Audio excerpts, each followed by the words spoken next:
Ano? Narinig ko yung usapan nyo eh. Balak nyo mag-Superman, no? Kaya, huwag nyo na balaki mag-Superman.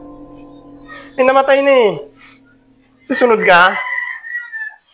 Baguhin nyo naman. Mag-Spider naman kayo. Spider naman. Joke lang.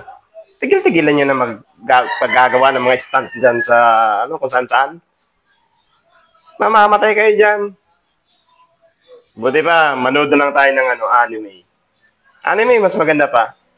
Huwag na kayo mag-Superman, ha? Ciao!